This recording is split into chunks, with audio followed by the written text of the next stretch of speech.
In today's lecture, we are going to deal with power series.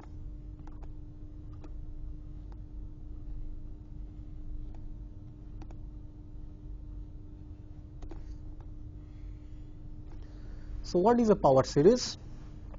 A power series is an expression of the following form: summation n from 0 to infinity an times x to the power n.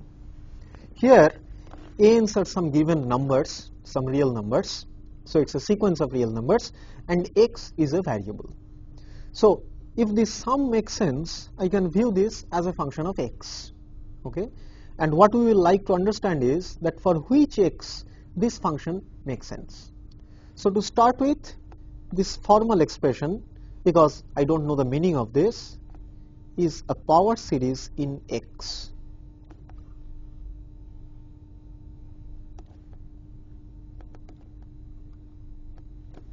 Notice that if I give a fixed value to x, then what it gives me is an infinite series. And now we very well understand what is the meaning of convergence of an infinite series. So we can check x by x if we can. That is, put a value of x in the series, you get an infinite series, check that whether it makes sense. Okay? So to start with, let me look at some examples. So first let us look at this series, summation n from 0 to infinity factorial n times x to the power n. So here an is equals to factorial n. So this is a power series in x. Another example would be summation n from 0 to infinity just x to the power n. That is, here an equals to 1 for all n. Another example would be n from 1 to infinity. Well, I can still take n from 0 to infinity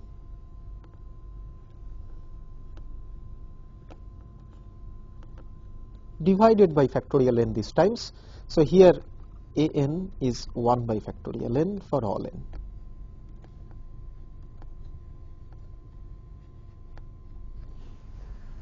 What I will like to test now, one by one, is for which x these three infinite series which I have written, they make sense. So we start with example 1 first. So here the infinite series is summation n from 0 to infinity factorial n times x to the power n. So I fix x and I want to check for which value of x this would make sense. So I try to apply my ratio test. So that means I have to look at modulus of the n plus 1th term, that is n plus 1 factorial times x to the power n divided by the nth term, that is factorial n times x to the power n, and then I have to look at the limit as n goes to infinity. Then what I get is limit n going to infinity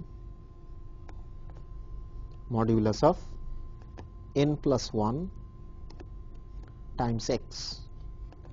Notice my x is fixed, so it can be taken out of the sum, this limit. So it is mod x times limit n going to infinity. Now this limit will certainly be infinite. It does not exist finitely. So that way I don't get any x, it looks like, for which the series makes sense. Notice that this limit does not exist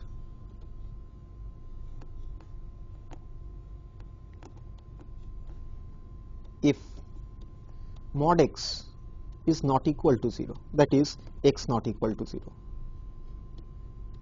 On the other hand, what happens if I choose x to be equal to 0? Then look at the terms of the power series. It is factorial n times x to the power n. But if I choose x to be equal to n, then all the terms of the power series is 0. So that certainly converges. So the conclusion then is that only for x equal to 0, the power series converges.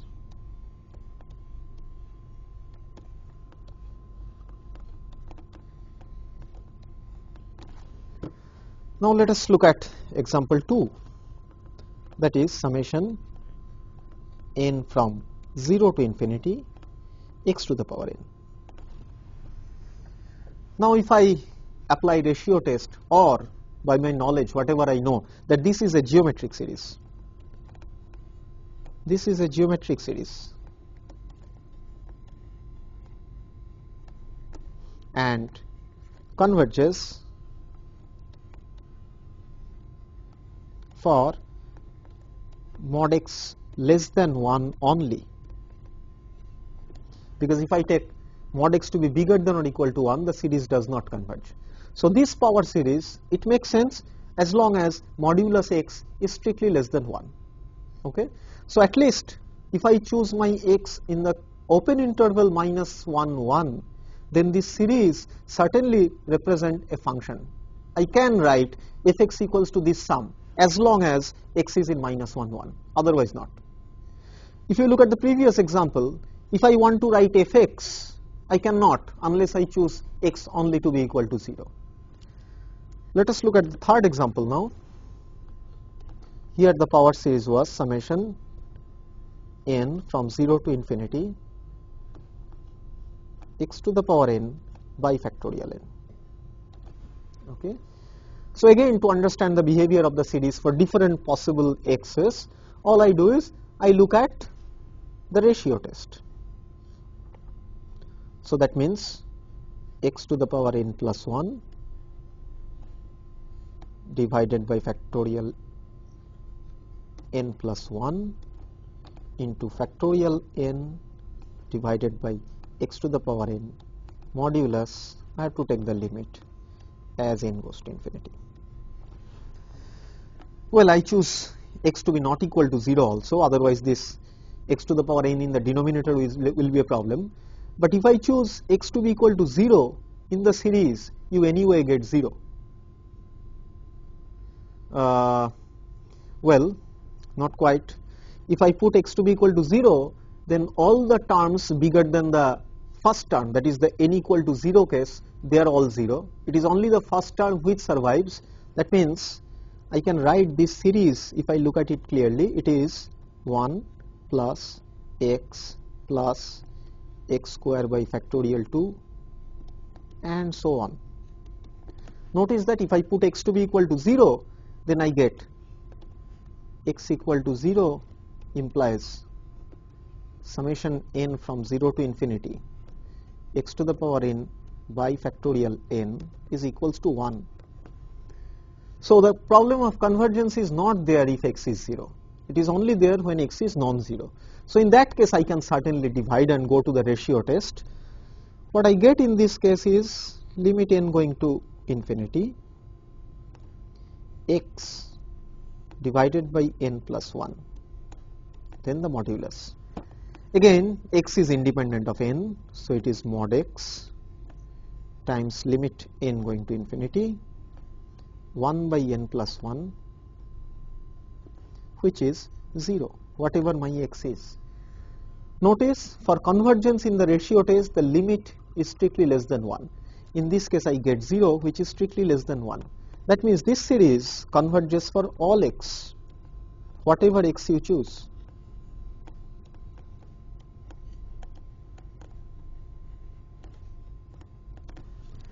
So that means given a power series summation an x to the power n, for which x it will converge, that certainly depend on the coefficients an I am choosing. It may happen that it does not converge for any x non-zero. It might happen that it converges for all x. It might happen that it converges for some x. Now let's go to more deep into the power series. It can usually never happen that you have discretely many x's for which the power series converges. The convergence, if it happens, it will always be on some interval. If you look at the example which we were doing in 2, the x's for which it converges is modulus x less than 1, other case is x equal to 0, it can happen that it converges only on a point and nowhere else. In the third case, I got that it converges for all x. So except a point, it is always an interval. So let's go to the next theorem, which will explain that why such a thing is happening. That means if convergence happens at non-zero points, it is always happening in some interval. So the result is this. Suppose summation n from 0 to infinity a n x to the power n converges for x naught, a particular point. Okay, then the series converges absolutely for any x such that mod x is less than. So what does this mean? It means that the series converges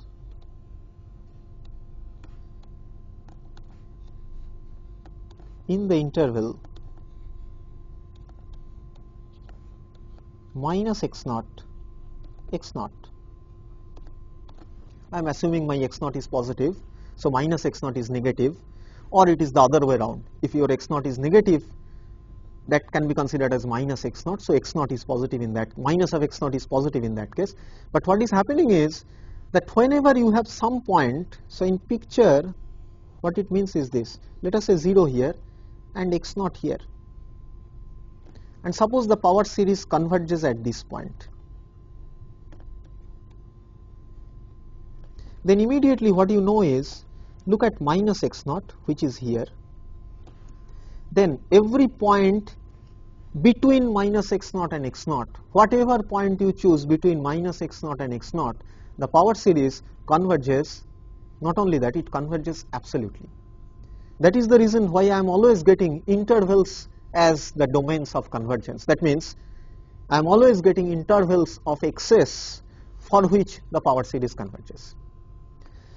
Now there is a second part. It says that if summation over n a n x to the power n diverges for some x1, then summation over n a n x to the power n diverges if mod x is bigger than mod x1. Okay, so once you get one point where it diverges, then quickly what you can do is look at the interval with the endpoints of that point and minus of that point. That is, if the point is x1 where the power series does not converge, look at the interval minus x1, x1. Look at this closed interval. Outside that closed interval, certainly the power series is going to diverge. That is what it seems. Okay. So let us come to the proof of this.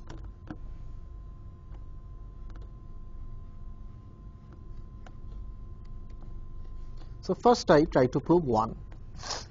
So what I know that summation n from 0 to infinity a n x naught to the power n converges. That is my hypothesis. And if an infinite series converges, then its terms has to be bounded, because I know that after some stage all the terms go to 0, and before that stage there are anyway finitely many terms. So the sequence of terms of an convergent infinite series is always a bounded set. So this implies there exists some m bigger than 0 such that mod an x naught to the power n is less than or equal to m for all n. Okay, fine. Now I am going to use a simple trick. I look at modulus of an x to the power n. Let me assume that x naught is non-zero, because if I assume x naught is equal to 0, then the theorem is trivial. So I assume x naught is not equal to 0, because if x naught is equal to 0, then mod x is less than modulus of x naught, means x is also 0. Then the power series obviously converges. So the point is, if x naught is non-zero, then what happens? So I look at an x to the power n. I write this as modulus of an x naught to the power n into x by x naught whole to the power n. If I separate the modulus, it would give me, using the previous inequality, that modulus of an x naught to the power n is always bounded. It is less or equal to m times mod x by x naught whole to the power n. Now notice, as modulus x is less than modulus of x naught, this implies modulus of x by x naught, if you allow me, I will call it r, well, let me call it q instead of r. This is strictly less than 1,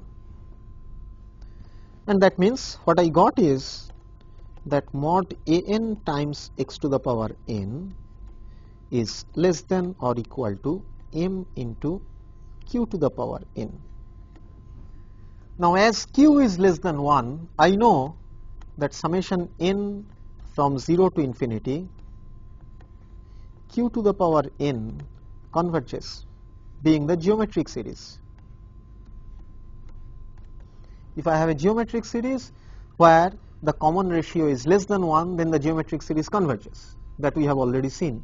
Using that, it then follows by comparison test. This implies by comparison test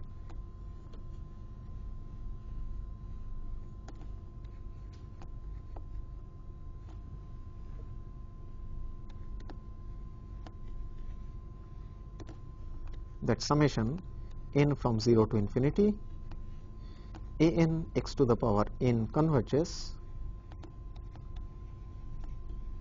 if modulus of x is strictly less than modulus of x naught.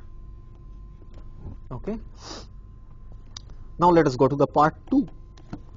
What it says, that if at some point x1 it diverges, then for mod x bigger than that modulus of x1, the power series diverges. So let me write down the hypothesis first. The given hypothesis is summation n from 0 to infinity an x1 to the power n diverges. Let me choose an x. Let x be such that modulus of x is bigger than modulus of x1. I want to prove that summation an x to the power n diverges. To prove that,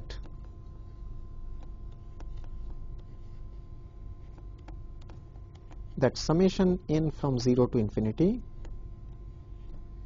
an x to the power n diverges. This I need to prove. If not,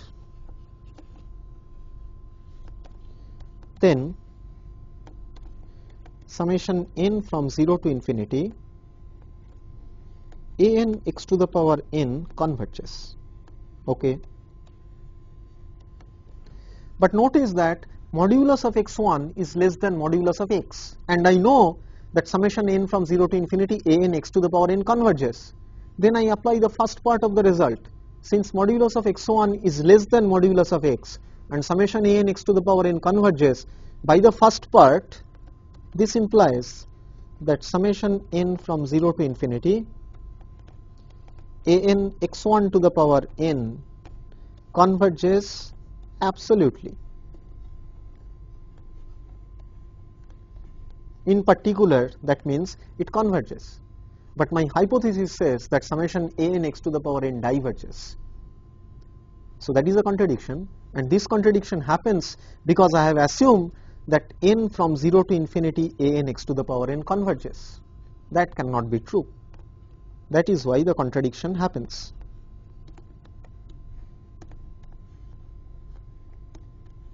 And that certainly proves our result.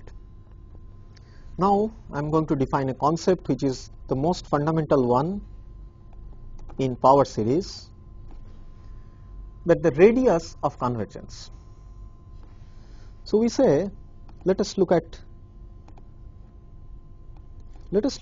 all the x for which the power series converges. So I am going to look at mod x such that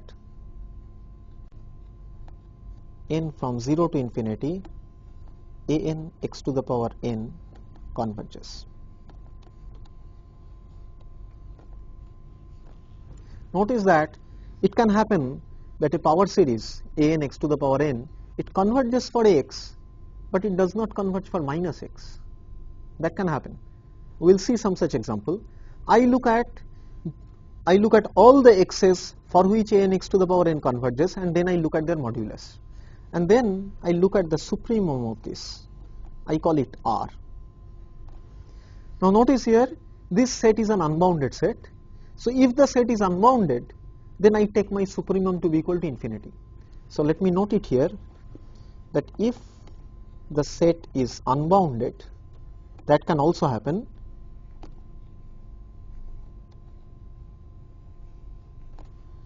Consider R equal to infinity. This R is called the radius of convergence.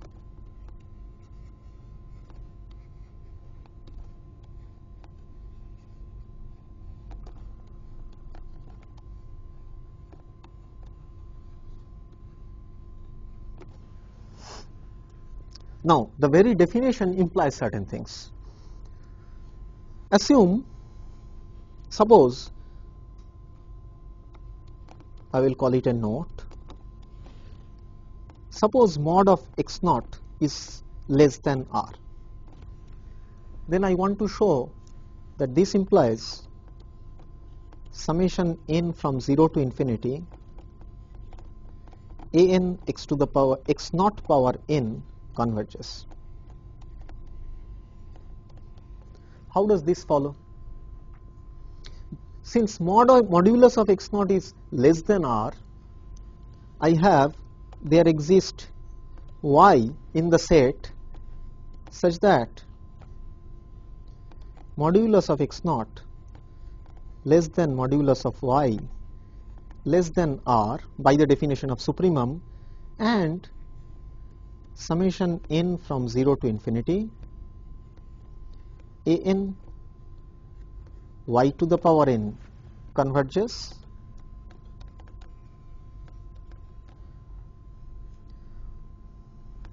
or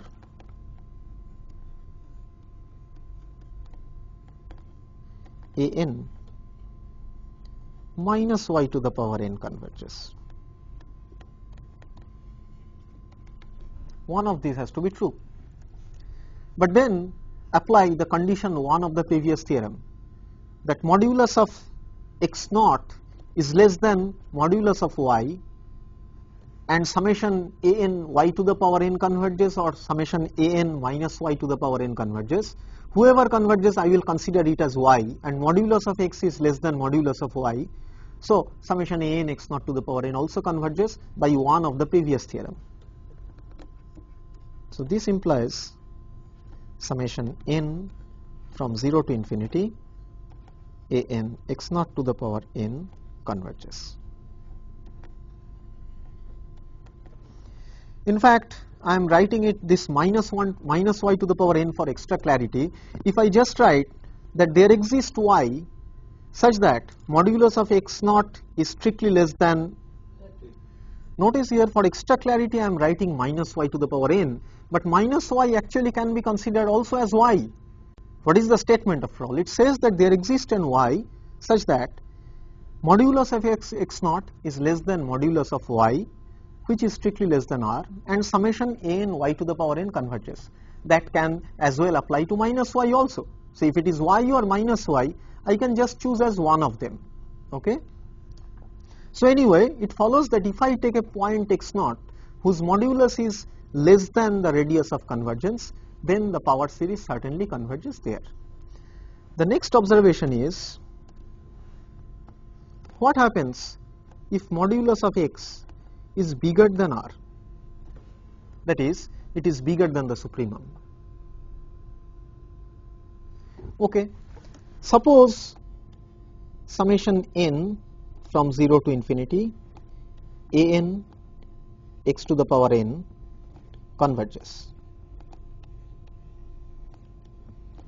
If this happens, then by the definition of the radius of convergence, I will get that this implies that the radius of convergence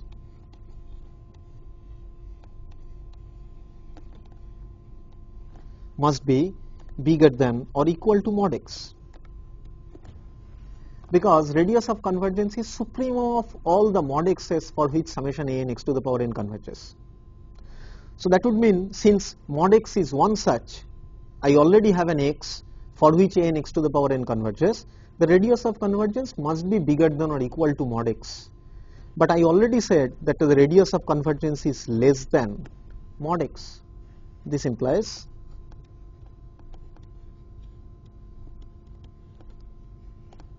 a n x to the power n then diverges. Okay, so a fairly clear picture is coming out. So I draw the real line.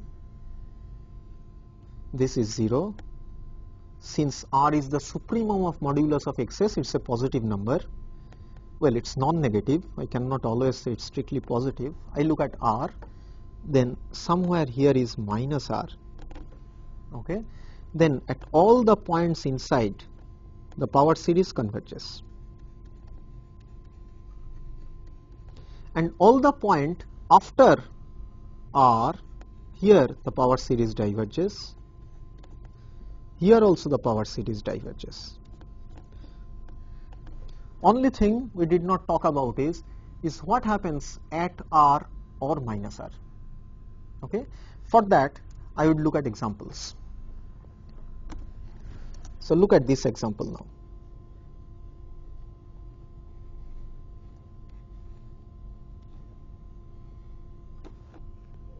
Let us consider this power series, summation n from 1 to infinity x to the power n divided by n. That is, here a n is just 1 by n.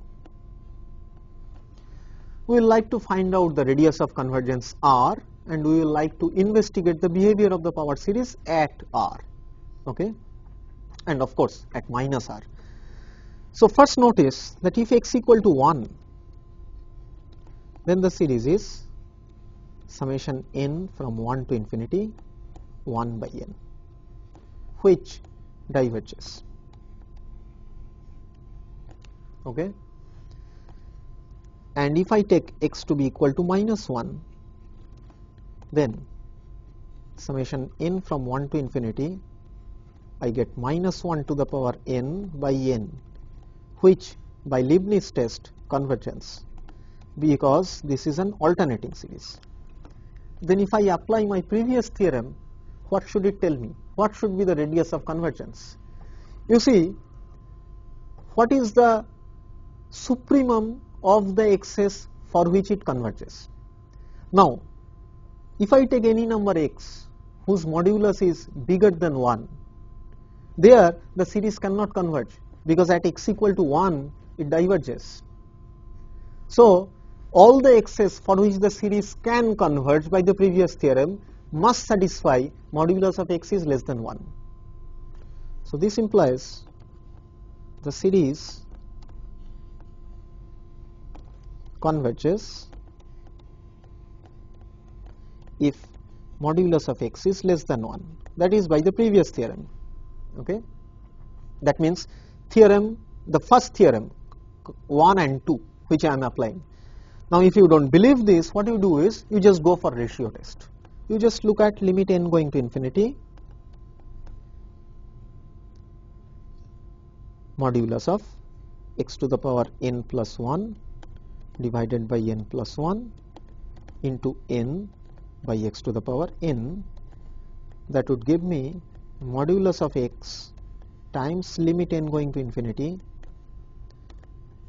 1 by 1 plus 1 by n, which is certainly mod x. So this less than 1 implies the series converges by ratio test, which I already have. So that means radius of convergence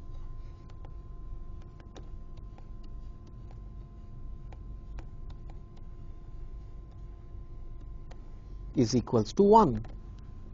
But notice, at the radius of convergence, that is when r equals to 1, the series diverges. But r equal to minus 1, that means minus r, there the series converges. So the situation what is coming out is precisely like this. This is 0, this is r, this is minus r. So the possibilities are this. Certainly inside the series converges, no problem about that. This is the region mod x less than r.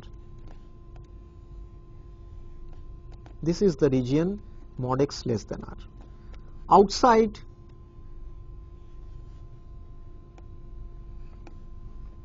I have mod x bigger than r. So this is where divergence happens, here convergence. Now it can happen, now anything can happen for these quantities an r to the power n and an minus r to the power n.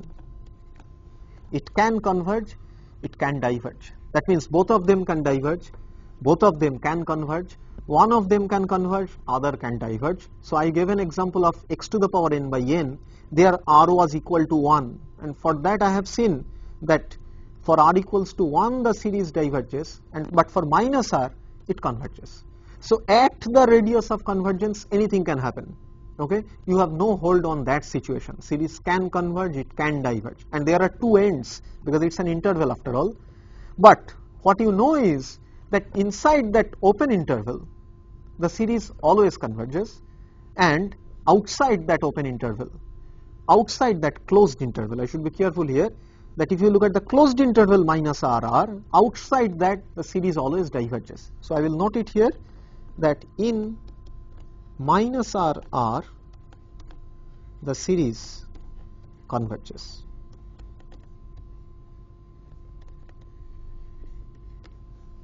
And in the complement of the set minus r, if that makes sense, the series diverges.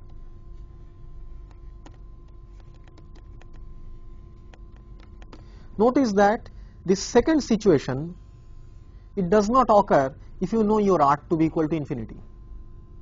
So for example, if I look at the series x to the power n by factorial n, as I have observed already, n from 0 to infinity, in this case r is infinity. Okay, that means it converges for all x.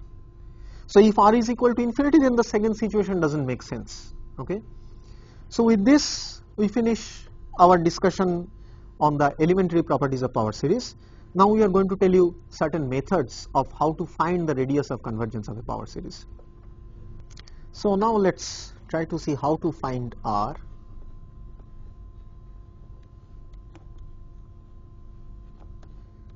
I will tell you one method of finding r. It will work in most of the cases, but certainly there are certain cases where it will not work.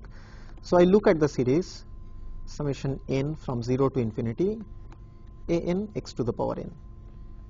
The idea is just to use somehow the ratio test. So I look at the quantity, limit n going to infinity, a n plus 1 x to the power n divided by a n x to the power, sorry, plus 1 here, x to the power n, modulus of that.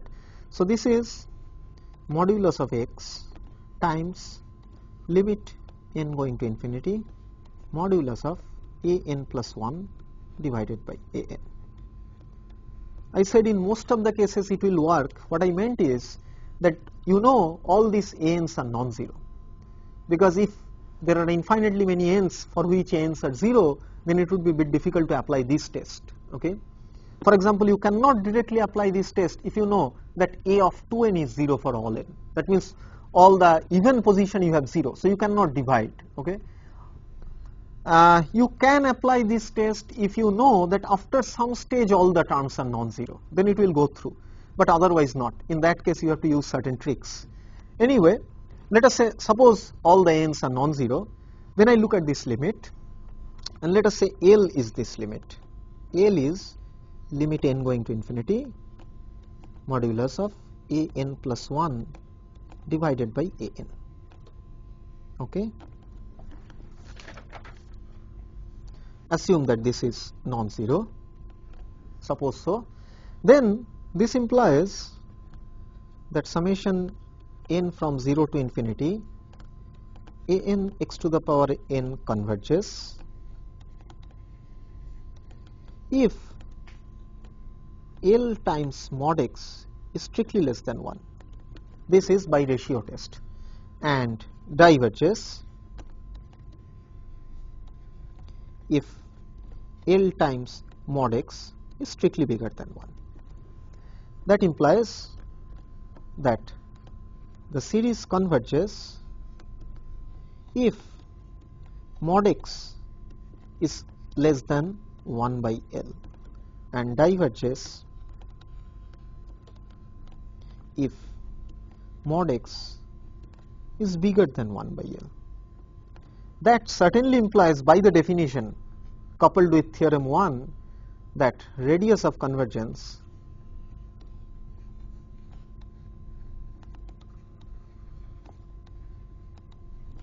is equals to 1 by L. So let us again look back.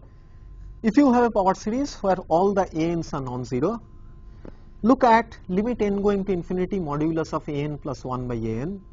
If that limit is non-zero, then 1 by that limit is the radius of convergence. The problem happens if some of these n's are 0 and this limit does not exist. Those are complicated power series for which these tests will fail, but there is an analog of this result which I have done here using the root test. In most of the cases that will work, but in most of the practical situations you will find out that it is the ratio test analog of finding the radius of convergence which works, which is precisely what I have described here. That is, you look at the coefficients, form the terms an plus 1 by an, look at the limit, whatever you get, if that is non-zero, look at the reciprocal of that, that gives you the radius of convergence. Now, equipped with the knowledge of power series, I am going to talk about Taylor series, which is a power series which we already have encountered with. Let us talk about the convergence of Taylor series. So let us recall first about Taylor polynomial of a function.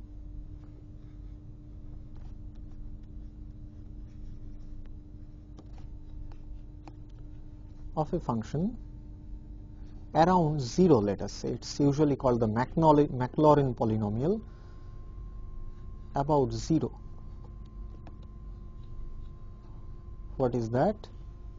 It is, we have proved that if f prime up to f n minus 1, these are all continuous on AB, and Fn exist, then I can write Fx equal to Fa plus f prime A into x minus a plus f double prime a x minus a whole square by factorial 2 plus f n minus 1 a x minus a power n minus 1 plus n minus 1 factorial plus the last term, that is fn. Instead of a, here we have c, which certainly depends on x. It will also depend on n times x minus a power n by factorial n. This is the Taylor polynomial about a. So put a equal to 0. This is called the Maclaurin polynomial or the Taylor polynomial for simplicity. So in that case, what happens is I get fx equal to f0 plus f prime a times x plus f double prime, f prime 0 times x plus f double prime 0 times x square by factorial 2 and all that. So a equal to 0 means fx equal to f0 plus x f prime 0 plus x to the power n minus 1 by n minus 1 factorial into fn minus 1 0 plus x to the power n by factorial n into fn at c x n. So the point c which we are getting here, it depends on x as well as n. Now suppose f is a function for which all possible derivatives exist. Suppose the situation is f has derivatives of all orders. Then if you just go on writing the Taylor polynomial which you are getting for all n's, you immediately get a power series, because what you are going to get is f0 plus f prime 0 at x. I can look at all derivatives, so it will go on plus fn 0 times x to the power n by factorial n and so on. So in short, I get summation n from 0 to infinity fn 0 into x to the power n by factorial n, with the understanding that f00 is just f0. Okay, so this is the power series. Now you can certainly ask that for which x this power series converges, and if it does it converge to the function? Well, the bad news is that there are functions for which this series makes sense, that for all x it converges, but it does not converge to the function. That can happen. But for most of the functions which are good functions, for that we will see that many of those functions, this Taylor series exists and it is equal to the function. So first the bad thing, so we can look at an example. It is kind of a difficult example to conceive, but it is true that I look at this function fx equals to e to the power minus 1 by x square when x is non-zero, and it is 0 at x equal to 0. What happens is, if you use L'Hopital,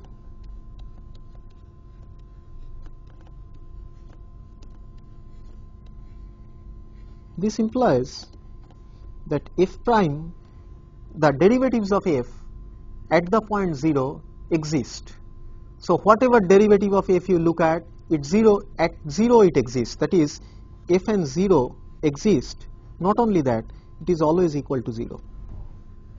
Okay, this is true for all n. This is not very difficult to show that it happens.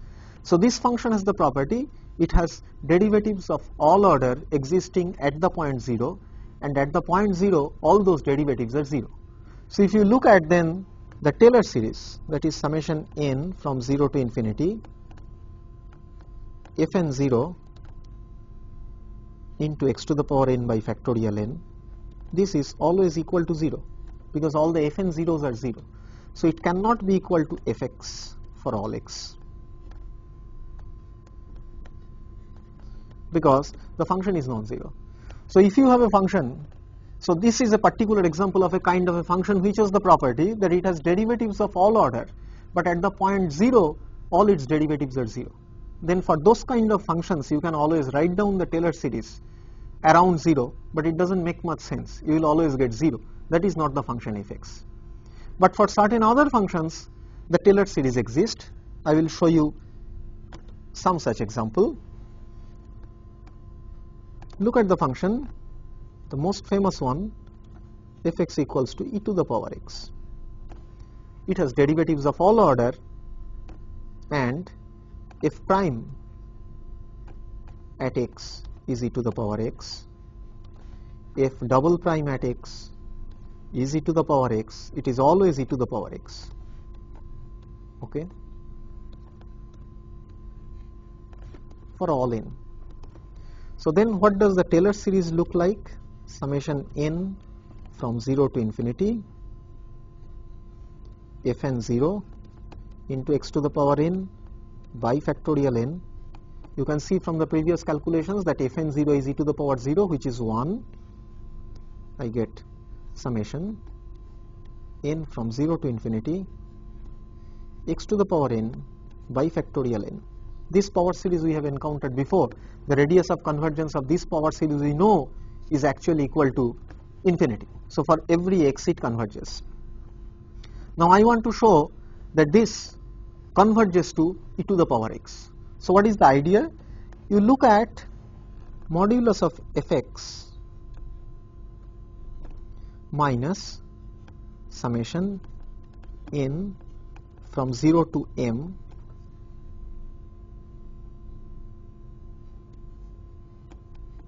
fn 0 x to the power n by factorial n modulus. Okay, what I want to show is that this goes to 0 as m goes to infinity for each x. Okay, that will prove that the function fx is equal to the power series.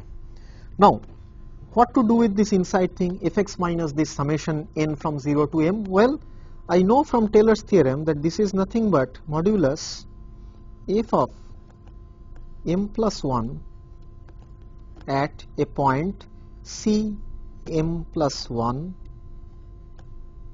x. The point depends on x as well as m plus 1 divided by into x to the power m plus 1, where x is fixed. Okay. Now if I write down all the quantities here, what I get is e to the power c m plus 1 x divided by m plus 1 factorial, because all the derivatives are e to the power x. So at the point cm plus 1 comma x, it is e to the power cm plus 1 comma x times x to the power m plus 1. But on c we have the property that 0 less c less x. Well, this c is cm plus 1 comma x. So that means this whole quantity is less or equal to e to the power x into x to the power m plus 1 divided by m plus 1 factorial. Now this is something which we have seen before, that as m goes to infinity, this goes to 0. That means the function fx equal to e to the power x is represented by its power series. So now I can finally write that this is summation n from 0 to infinity x to the power n by factorial n. So in general, if you want to show the Taylor series of a function at a point x converges to the function, all you have to do is to prove that modulus of fx minus summation n from 0 to m fn0 into x to the power n by factorial n limit m going to infinity is equal to 0. That is, in other words, you have to prove that limit m going to infinity modulus of f m plus 1 at c m plus 1 comma x times x to the power m plus 1 divided by m plus 1 factorial. This is by using Taylor's theorem, that this quantity is equal to 0. If this happens, then at the point x the function is given by its Taylor series. That is, you can write then that this implies fx equals to summation n from 0 to infinity fn0, if f has differential derivatives of all order, of course, x to the power n by factorial n. Okay. So this is the method. We have done it for fx equals to e to the power x. Now I will leave it as an exercise to check that if fx equals to sin x, then the Taylor series of f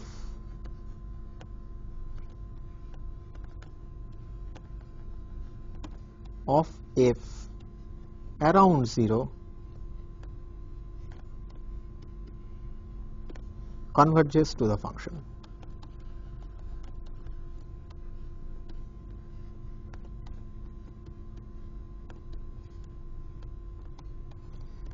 So to prove this, all you have to prove is